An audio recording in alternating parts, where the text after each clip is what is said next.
Hello, peoplets! So, as promised, I'm making a short explainer video on the tasks you are supposed to do for pre-fi for the subject psychological assessment.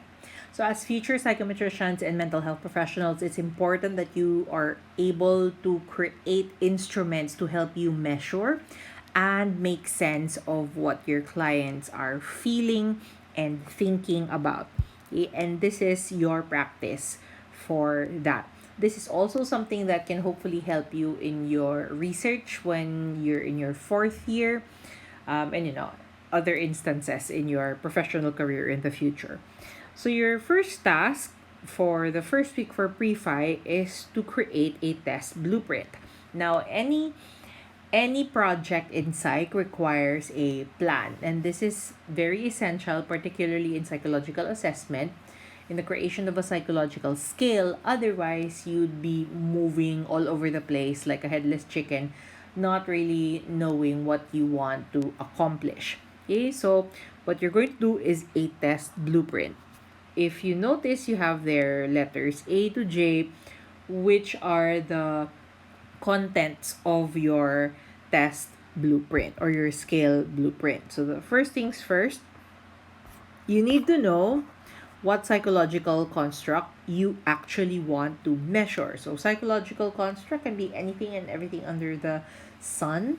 It can be a personality trait, it can be a mental ability trait, it can be a thinking style. No, especially if you're doing, since I remember that you're also taking up a course in educational psych and counseling, as well as positive psych and group dynamics. You might want to align the scales that you make on those subjects so you can actually integrate them with what you're learning in your other courses. Okay, so choose a psychological construct. Make sure to define and cite the important information regarding that said psychological construct. So, where are you going to get your definition? You have to get your definition from sources like journals, books, and or for example the official dictionary of the American Psychological Association, which is primarily where we get most of our definitions for the course. Okay, so make sure you have a definition so that the construct is clear to you. Now, also try to figure out if the construct has domains or subtypes. An example of this would be, let's say, the theory of PERMA, okay, which are the elements for flourishing according to Martin Seligman. So when you measure flourishing, diba, the psychological construct of flourishing, so let's say you want to make an instrument about that, you will not just create items for flourishing, you have to specify items for each of the five elements of flourishing, which are positive emotion, engagement, relationships, meaning, and accomplishment. So that means you have five domains or five domains under your psychological construct. Okay, so you have to also then make sure, so letter D, to define each of those domains or any subtypes in your construct.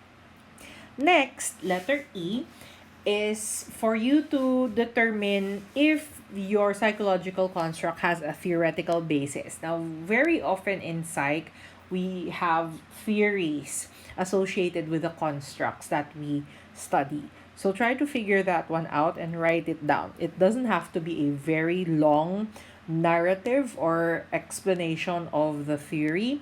It can be like a paragraph or two, just to make sure that you understand and we both understand what you mean by the construct and how are the domains of the construct connected to each other.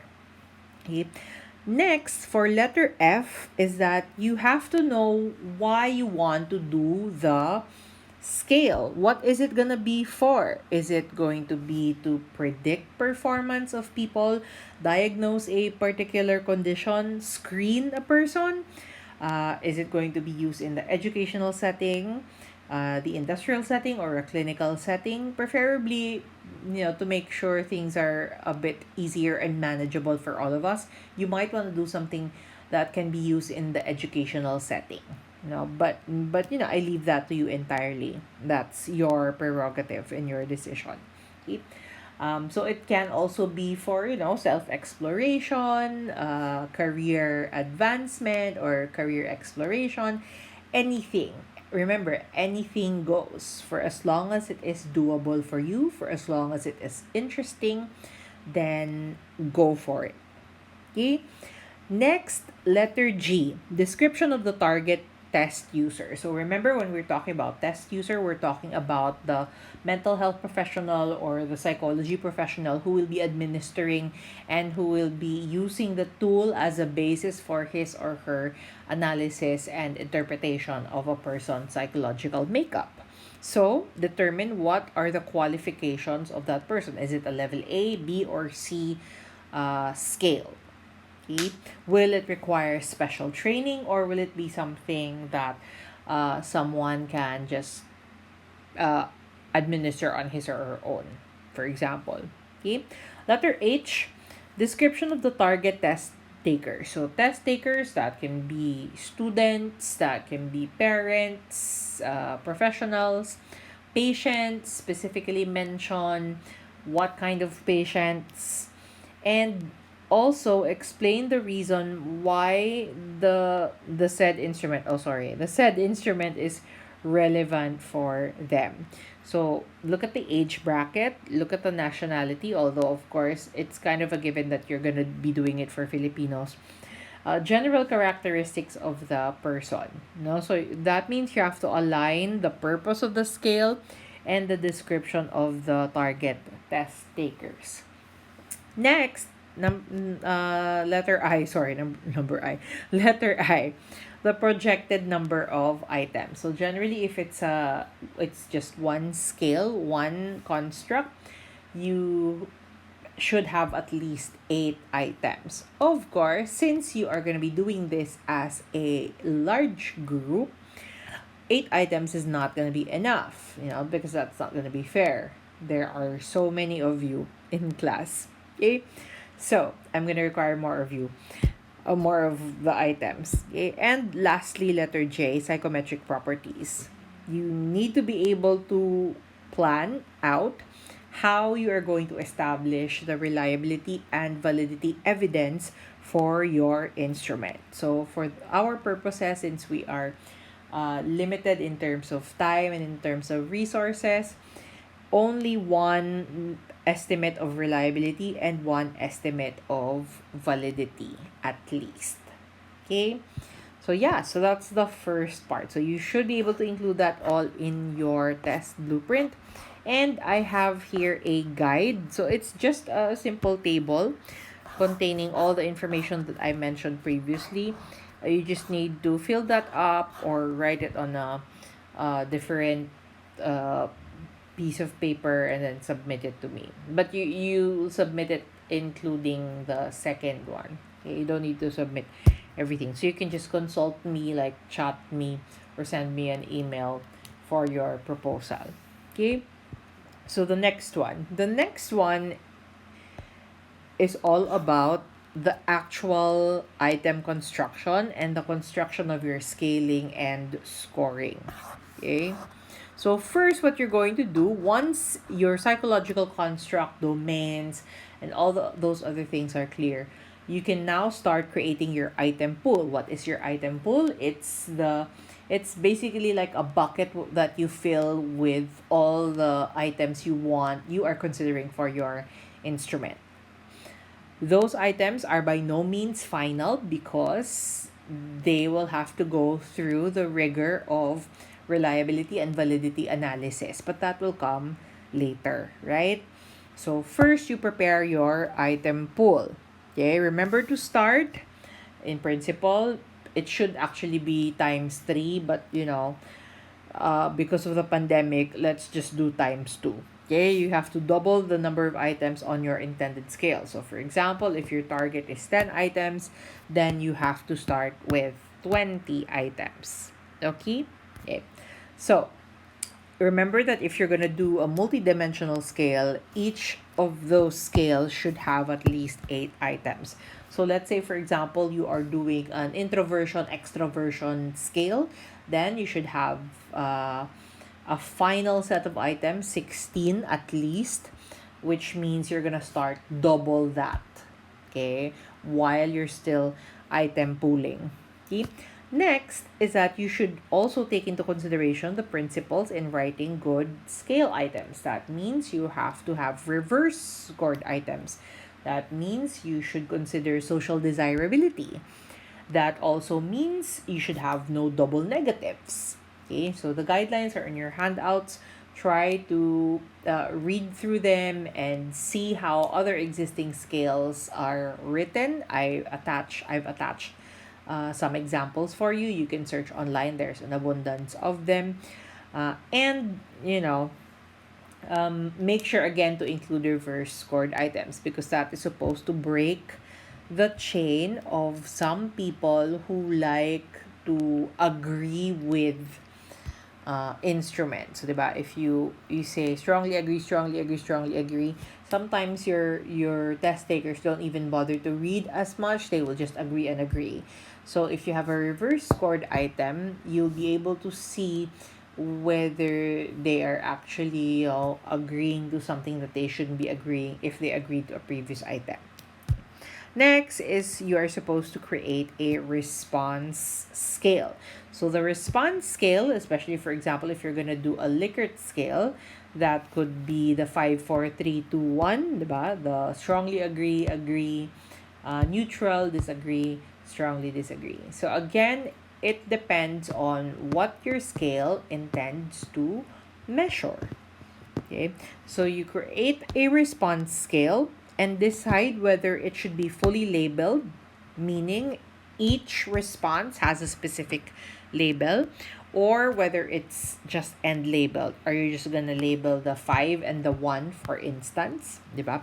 Is it going to be unipolar or bipolar? Again, if you check out the handouts, you have a couple of examples there of the different response scales. And you also have to select and write your semantic and numerical anchors. Okay, so meaning the numbers and the words. Next is you have to prepare a scoring procedure and a tentative score interpretation. So when you say scoring procedure, there are directions. For example, are you supposed to just add the scores per item and then give them a total score? Are you going to add per dimension and then are you going to get a total score based on the total per dimension? And then, of course, you have to create a draft of an interval, a tentative score interpretation. So, for example, if it's a 30-point total scale, then what does 21 to 30 mean? Okay, what does a score of 11 to 20 mean? What does a score of 1 to 10 mean? So that's an example of a tentative score interpretation. Are you high or moderate or low on something? And what does that imply about you as a person? So you also have a couple of examples there. Remember also in prelims, I sent you sample reports of some of the popular test protocols. Read through them so you can see how those things are often interpreted. Okay, so here I also attached a couple of examples of response scale anchors that you can use depending on the scale that you want to create. Please refer to that and feel free to search online if you need more resources on that. The next part is on item analysis. So once you're done creating your initial item pool, the next task is to begin assessing and determining, it's like whether you have strong psychometric properties for that particular scale. So we are going to do two kinds. We have first the qualitative item analysis and the second is the quantitative item analysis. So for quali item analysis, first, what you're going to do is to find two people whose demographic characteristics fit that of your intended test taker. So, for example, if in the test blueprint you said you wanted to apply the scales on college students, then you have to look for two college students. Okay. Invite them to participate in a Think Aloud test administration session to help establish the face validity of your scale. Okay. So you don't need to invite them in person. It can be done online, but this has to be recorded. Okay, so what is a Think Aloud test administration session? Diba? It's supposed to check the face validity of your scale. Very often, a Think Aloud test administration is done on products. So if you're testing out a new product, so let's say a cell phone, before the company releases the phone, uh, it tests it on potential users. So what the user is gonna do is he's gonna try out the gadget, and then while he or she is figuring out the gadget, he is supposed to think aloud. That is going to be recorded, and the recording is gonna be sent to the developer of the phone, so they can hear how people think and how people feel about the phone. So like the customer can say, the screen is too big, or it's difficult to hold, okay, or the colors are too bright, I'd like to have it a little bit more muted. So for example, if it's on a phone, no, so if it's on a scale, the what the test taker is gonna do is just gonna answer each item and then comment on the usage, the words that you place there, whether the scale is actually too difficult to understand according to the reading level of the person, whether you are making scales that are confusing, or whether it's a very unrealistic set of items, for example. So those and many other things. So maybe the person can also spot grammatical errors or spelling errors or clerical errors. So those are very important. Okay, so that's what a Think Aloud test administration can help you with. Okay, next, you need to find three experts who will determine the content validity of your instrument. So your content validity, of course, depending on the kind of scale that you're doing, your experts will be very different. So if it's something that is very, clinical, then you need someone from the clinical sector to validate that. If it's something that's applicable to, let's say, students, then you might want to consider a guidance counselor or a professor in a school, etc. Okay? Next is you need to encode your item scales on the guide provided and provide copies to your validators. Okay? And then once they return the validated scales, decide whether to apply the suggested changes or to seek further clarifications. Normally, a really good item for content validity is an item that gets 3 accept points from your content validator. So meaning if all 3 raters agree that that is an item that is to be accepted, then we accept the item. If one item is rejected, let's say by one validator, then you have to really consider seriously, why did the validator want that item removed? If the validator says revise the item, then consider the revision suggested. If it's unclear, you need to be able to communicate with your validator. Why do I need to revise this? What do I need to adjust? So on and so forth. Okay? And number 5 is you update the items on your scale. So if some of your validators say remove some of the items, then you remove some of the items. But of course, you have to be very conscious in your decisions also. It cannot be left just to the validators. Okay? So take note again of how many items were removed and how many items were retained for your scale. After that, you will then proceed to the quantitative item analysis of the scale.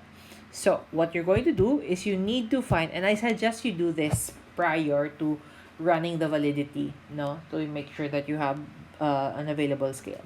Find another scale that measures the same or a similar construct to the one you created your own scale. So for example, if you are gonna do a scale on introversion, extroversion, I suggest you find another existing scale that measures the same thing, but a scale that also already has a stronger set of psychometric properties. Okay, because you will use that for construct validity. Specifically, what kind of construct validity? Secret.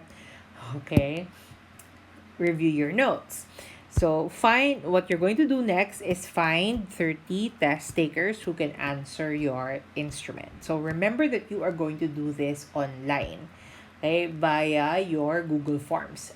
You will not administer this to someone uh, physically because of the COVID restrictions, unless you have, a bunch of people in your respective homes who you are, exposed to without risk of infection. Okay, so that's okay also. But remember that you have to consider the demographic characteristics of your intended test takers. Okay? So yeah, so find 30 test takers who can answer your instrument and the other scale which measures the same or the similar construct. Okay, and then after that, you will record their responses and you will now attempt to establish internal consistency. Now, this is the fun part. For this one, you will need SPSS.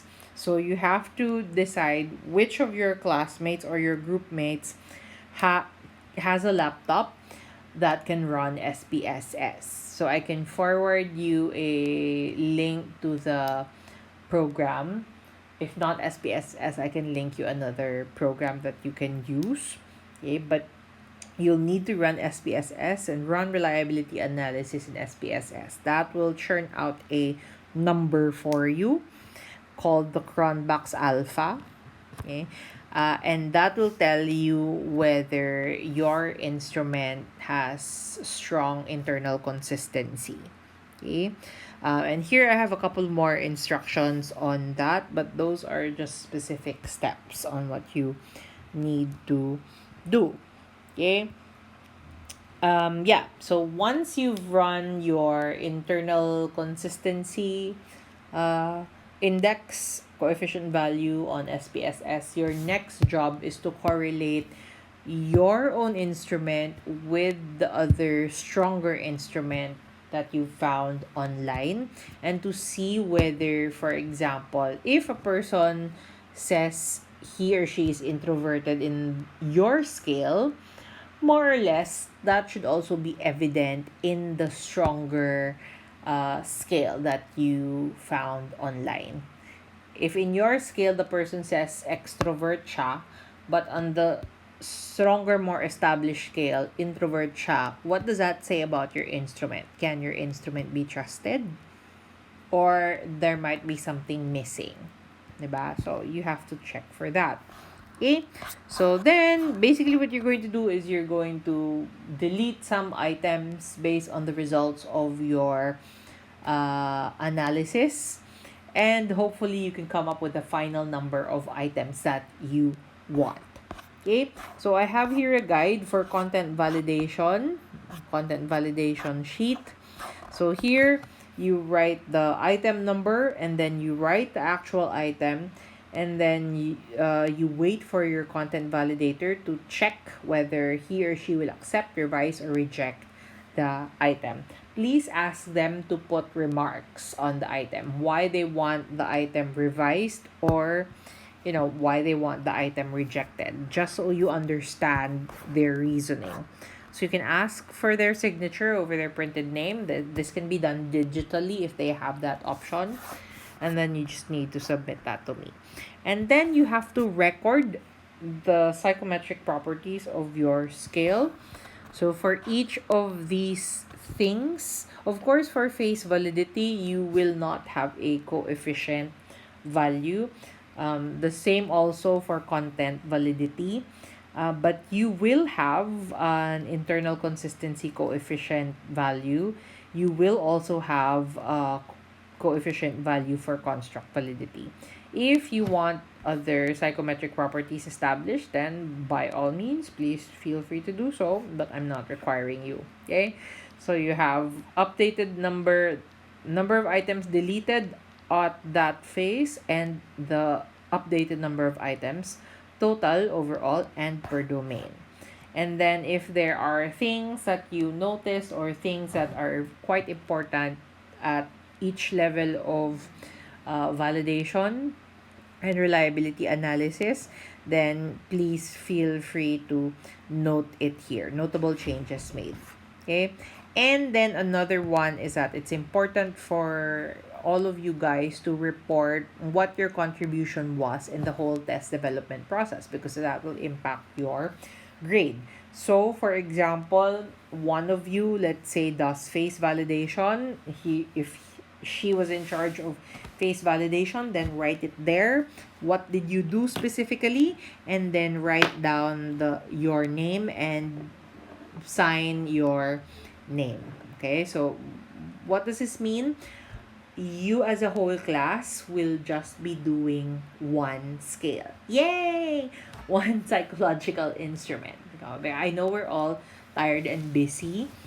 So I don't wanna make it too hard. Previously, in previous batches, we actually did it individually.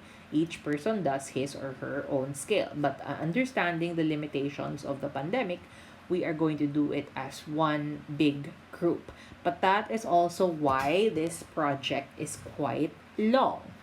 Okay, because there's a lot to be done. So let's say, for example, one of you did the item writing or wrote 10 items. Okay, so you write it down. Okay? Or if one of you recruited, like, let's say, 20 out of the 30 participants and administered the scale to them, then write it down. Okay? So I expect everyone to have a contribution in this project, and you will be assessed for the quality of your contribution. Again, remember to document your contribution. So, for example, if you are administering the scale, make sure you have documentation of that. If you are asking your validators to validate the test, please make sure you have documentation of that. If you can have them take selfies while they're actually documenting, or if you can do that for them, then by all means, please do so. Okay? You will then submit that to me, and that will comprise your pre-final term exam. Okay? So the idea is that your pre-finals is the compiled and completed psychological scale with the documentation for all three worksheets. Okay? So that's it for your pre-fi.